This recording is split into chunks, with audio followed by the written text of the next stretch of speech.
ओम नमः शिवाय। श्री शिव महापुराण रुद्र संहिता पार्वती खंड अध्याय 24।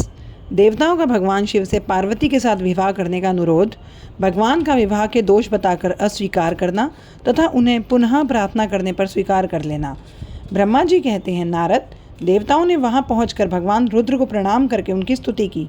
तब नंदिकेश्वर ने भगवान शिव से उनकी दीन बंधुता एवं भक्त वत्सलता की प्रशंसा करते हुए कहा, प्रभु, देवता और मुनि संकट में पड़कर आपकी शरण में आए हैं। सर्वेश्वर, आप उनका उद्धार करें। दयालु नंदी के इस प्रकार सूचित करने पर भगवान शंभु धीरे धीरे आंखें खोलकर ध्यान से उपरत हुए। समाधि से विरत हो परम ज्ञानी परमात्मा एवं ईश्वर शंभु ने समस्त देवताओं से कहा, श्री विष्णु और ब्रह्मा आदि देवेश्वरों, तुम सब लोग मेरे समीप कैसे आए? तुम अपने आने का जो भी कारण हो वह शीघ्र बताओ। भगवान शंकर का वचन सुनकर सब देवता प्रसन्न होकर कारण बताने के लिए भगवान विष्णु की मुँह की ओर देखने लगे। तब शिव के महान भक्त और देवताओं के हितकारी श्री विष्णु मेरे बताए हुए देवताओं के कार्य को सूचित करने लगे। शंभु, ताड़कासुर ने देवताओं को अत्यंत अद्भुत एवं महान कष्ट प्रदान किया है, यही बताने के लिए सब देवता यहाँ आए हैं। भगवान, आपके औरस पुत्र से ही तारक दैत्य मारा जा सकेगा और किसी प्रकार नहीं। मेरा यह कथन सर्वथा सत्य है। महादेव, इस प्रकार विचार करके आप कृपा करें। आपको नमस्कार है। स्वामिन, तारकासुर के द्वारा उपस्थित किए गए इस कष्ट से आप देवताओं का उद्धार कीजिए। देव शंभो, आप दाहिने हाथ से गिरिजा का पानी ग्रहण करें। गिरिराज, हिमवान के द्वारा दी हुई महानुभावा पार्वती को पानी ग्रहण के द्वारा ही अनुग्रहित कीजिए। श्री विष्णु का वचन सुनकर योग परायण भगवान शिव ने उन सबको उत्तम गति का दर्शन कराते हुए कहा, देवताओं, ज्यों ही मैंने सर्वांग सुंदरी गिरिजा देवी को स्वीकार किया, त्यों ही समस्त सुरेश्वर तथा ऋषि मुनि सकाम हो जाएंगे। फिर तो वे परमार्थ पथ पर चलने में समर्थ ना हो सकेंगे। दुर्गा अपने पाणी ग्रहण मात्र से ही कामदेव को जीवित कर देंगी। विष्णु, मैंने कामदेव को जलाकर देवताओं को बहुत बड़ा कार्य सिद्ध किया है। आज से सब लोग मेरे साथ सुनिश्चित रूप से निष्काम होकर रहें। देवताओं, जैसे मैं हूँ उसी तरह तुम सब लोग पृथक पृथक रहकर कोई विशेष प्रयत्न किए बिना ही अत्यंत दुष्कर एवं उत्तम तपस्या कर सकोगे। अब इस मदन के ना होने से तुम सब देवता समाधि के द्वारा परमानंद का अनुभव करते हुए निर्विकार हो जाओ, क्योंकि काम नरक की ही प्राप्ति कराने वाला है। काम से क्रोध होता है, क्रोध से मोह, मोह से तपस्या नष्ट होती है। अतः तुम सभी श्रेष्ठ देवताओं को काम और क्रोध का परित्याग कर देना चाहिए। मेरे इस कथन को कभी अन्यथा नहीं समझना। ब्रह्मा जी कहते हैं, नारद, वृषभ के चिन्ह से युक्त ध्वजा धारण करने वाले भगवान महादेव ने इस प्रकार की बातें सुनाकर ब्रह्मा विष्णु देवताओं तथा मुनियों को निष्काम धर्म का उपदेश दिया। तदंतर भगवान शंभु पुनः ध्यान लगाकर चुप हो गए और पहले की ही भांति पार्षदों से घिरे हुए सुस्थिर भाव से बैठ गए। वे अपने मन में ही स्वयं आत्मस्वरूप निरंजन, निराभास, निर्विकार, निरामय, परात्पर, नित्य, ममता रहित, निर्विग्रह, शब्दातीत, निर्गुण, ज्ञानगम्य एवं प्रकृति से पर परमात्मा का चिंतन करने लगे।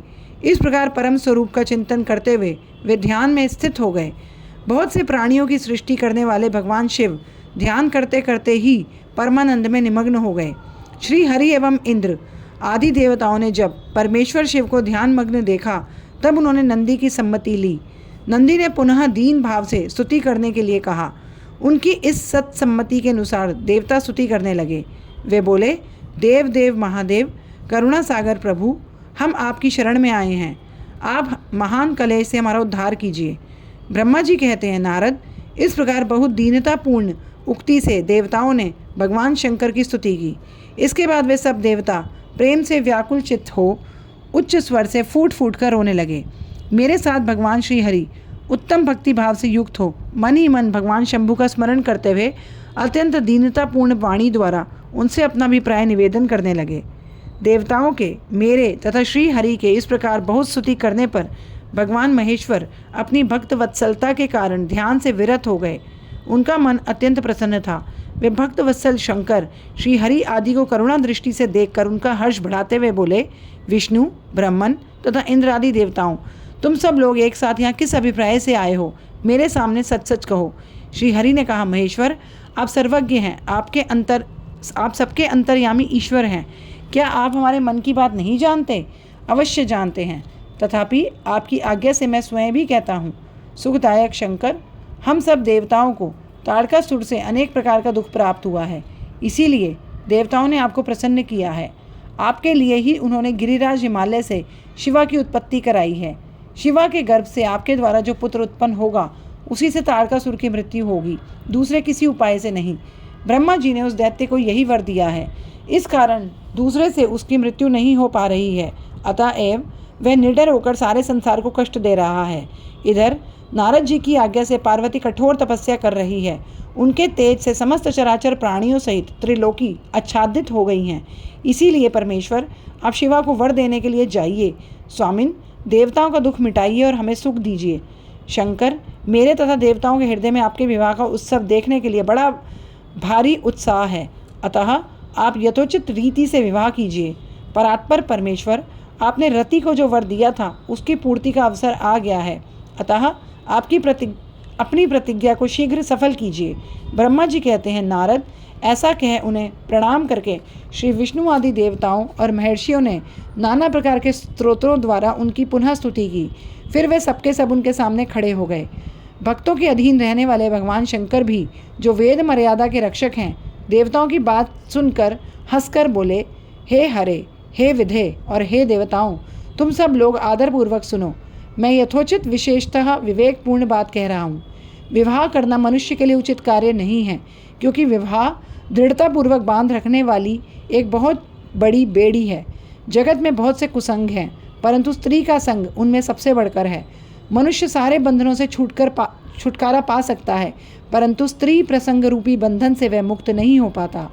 लोहे और काठ की बनी हुई बेड़ियों में दृढ़तापूर्वक बंधा हुआ पुरुष भी एक दिन उस कैद से छुटकारा पा लेता है, परंतु स्त्री पुत्र आदि के बंधन में बंधा हुआ मनुष्य कभी नहीं छूट पाता। महान बंधन में डालने वाले विषय सदा बढ़ते रहते हैं। जिसका मन विषयों के वशीभूत हो गया, उसके लिए मोक्ष स्वप्न में भी दुर्लभ है। विद्वान पुरुष यही सुख चाहता है तो वह विषयों को विधिपूर्वक त्याग दे। विषयों को विष के समान बताया गया है, जिनके द्वारा मनुष्य मारा जाता है। विषयी के साथ वार्ता करने मात्र से मनुष्य क्षण भर में पतित हो जाता है। आचार्यों ने विषय को मिश्री मिलाई हुई मदिरा कहा है। यद्यपि मैं इस बात को जानता हूँ और यद्यपि विषयों के इन सारे दोषों का मुझे ज्ञान है, तथापि मैं तुम्हारी प्रार्थना को सफल करूँगा, क्योंकि मैं भक्तों के अधीन हूँ और भक्त वत्सलतावश उचित अनुचित सारे कार्य करता हूँ। इसीलिए तीनों लोकों में अयथोचित कर्ता के रूप में मेरी प्रसिद्धि है। भक्तों के लिए मैंने अनेक बार बहुत से प्रयत्न करके कष्ट सहन किए। गृहपति होकर विश्वानर मुनि का दुख दूर किया है। हरे विधे, अब अधिक कहने की क्या आवश्यकता। मेरी जो प्रतिज्ञा है उसे तुम सब लोग अच्छी तरह जानते हो। मैं ये सत्य कहता हूँ, जब जब भक्तों पर कहीं विपत्ति आती है तब तब मैं तत्काल उनके सारे कष्ट हर लेता हूँ। तारकासुर के तुम सब लोगों को जो दुख प्राप्त हुआ है उसे मैं जानता हूँ और उसका हरण करूँगा, यह भी सत्य बता रहा हूँ। यद्यपि मेरे मन में विवाह करने की कोई रुचि नहीं है, तथापि मैं पुत्रोत्पादन के लिए गिरिजा के साथ विवाह करूँगा। तुम सब देवता निर्भय होकर अपने अपने घर जाओ, मैं तुम्हारा कार्य सिद्ध करूँगा। इस विषय में अब कोई विचार नहीं करना चाहिए। ब्रह्मा जी कहते हैं, नारद, ऐसा कहकर भगवान शंकर मौन हो समाधि में स्थित हो गए और विष्णु आदि सभी देवता अपने अपने धाम को चले गए। अध्याय 24 समाप्त। ओम नमः शिवाय। अध्याय 25। भगवान शिव की आज्ञा से सप्तऋषियों का पार्वती के आश्रम पर जा उनके शिव विषयक अनुराग की परीक्षा करना और भगवान को सब वृत्तांत बताकर स्वर्ग को जाना। ब्रह्मा जी कहते हैं, देवताओं के अपने आश्रम में चले जाने पर पार्वती के तप की परीक्षा के लिए भगवान शंकर समाधिनस्थ हो गए।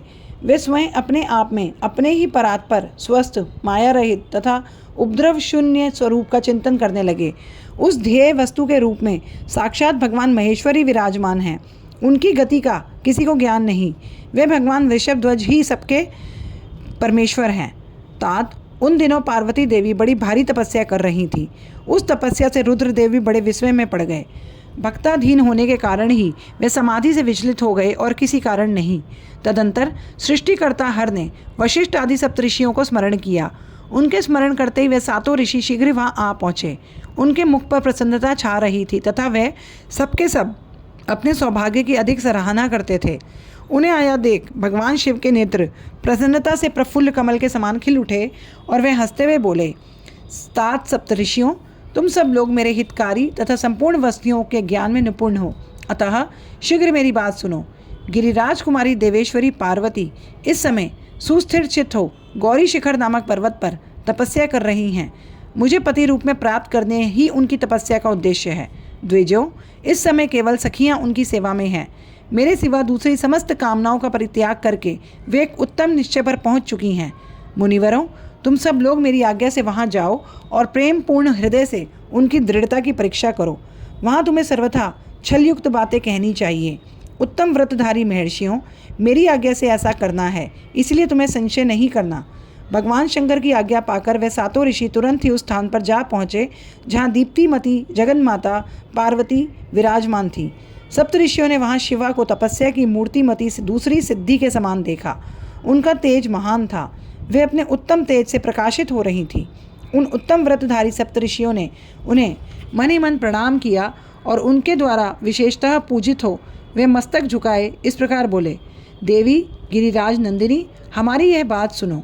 हम जानना चाहते हैं कि तुम किस लिए तपस्या कर रही हो, तथा इसके द्वारा किस देवता को और किस फल को पाना चाहती हो। उन द्विजों के इस प्रकार पूछने पर गिरिराज कुमारी देवी शिवा ने उनके सामने अत्यंत गोपनीय होने पर भी सच्ची बात बताई। पार्वती बोली, मुनीश्वरों, आप लोग प्रसन्नतापूर्वक हृदय से मेरी बात सुने। मैंने अपनी बुद्धि से जिसका चिंतन किया है, अपना वह विचार मैं आपके सामने रखती हूँ।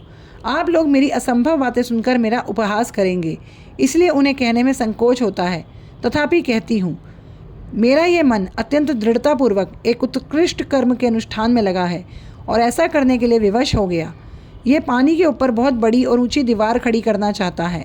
देवर्षि का उपदेश पाकर मैं भगवान रुद्र मेरे पति हों इस मनोरथ को मन में लिए अत्यंत कठोर तप कर रही हूँ।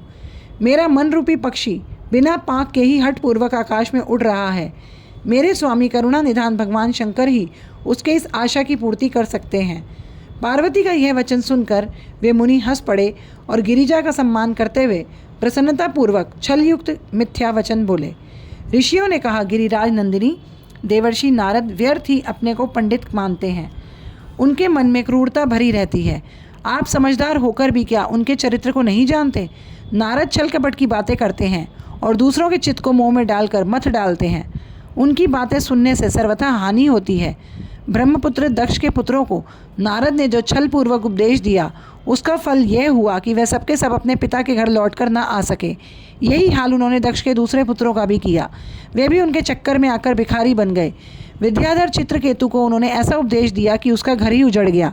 प्रहलाद को अपना चेला बनाकर उन्होंने हिरण्यकश्यप से बड़े बड़े दुख दिलवाए। वे सदा दूसरों की बुद्धि में भेद पैदा किया करते हैं। नारद मुनि कानों को पसंद आने वाली अपनी विद्या जिसको सुना देते हैं, वही अपना घर छोड़कर तत्काल भीख मांगने लगता है। उनका मन मलिन है, केवल शरीर ही सदा उज्जवल दिखाई देता है। हम उन्हें विशेष रूप से जानते हैं क्योंकि उनके साथ रहते हैं। उनका उपदेश पाकर बड़े बड़े विद्वानों द्वारा सम्मानित होने वाली तुम भी व्यर्थ ही भुलावे में आ गई और मूर्ख बनकर दुष्कर तपस्या करने लगी। बाले, तुम जिनके लिए यह भारी तपस्या करती हो, वे रुद्र सदा उदासीन, निर्विकार तथा काम के शत्रु हैं, इसमें संशय नहीं। वे अमांगलिक वस्तुओं से युक्त शरीर धारण करते हैं, लज्जा को तिलांजलि दे चुके हैं और उनका ना कहीं घर है ना द्वार। वे किस कुल में उत्पन्न हुए हैं इसका भी किसी को नहीं पता। कुत्सित वेश धारण किए भूतों तथा प्रेत आदि के साथ रहते हैं और नंग धड़ंग हो शूल धारण किए घूमते हैं। धूर्त नारद ने अपनी माया से तुम्हारे सामने विज्ञान को नष्ट कर दिया, युक्ति से तुम्हें मोह लिया और तुमसे तप करवाया। गिरिराज नंदिनी, तुम ही विचार करो कि ऐसे वर को पाकर तुम्हें क्या सुख मिलेगा। पहले रुद्र ने बुद्धि से खूब सोच विचार कर साध्वी सती से विवाह किया, परंतु वे ऐसे मूढ़ हैं कि कुछ दिन भी उनके साथ निभा ना सके। उस बेचारी को वैसे ही दोष देकर उनको त्याग दिया और स्वयं स्वतंत्र हो अपने निष्कल और शोक रहित स्वरूप का ध्यान करते हुए उसी में सुखपूर्वक रम गए। देवी, जो सदा अकेले रहने वाले, शांत, संग रहित और अद्वितीय हैं, उनके साथ किसी स्त्री का निर्वाह कैसे होगा? आज भी कुछ नहीं बिगड़ा।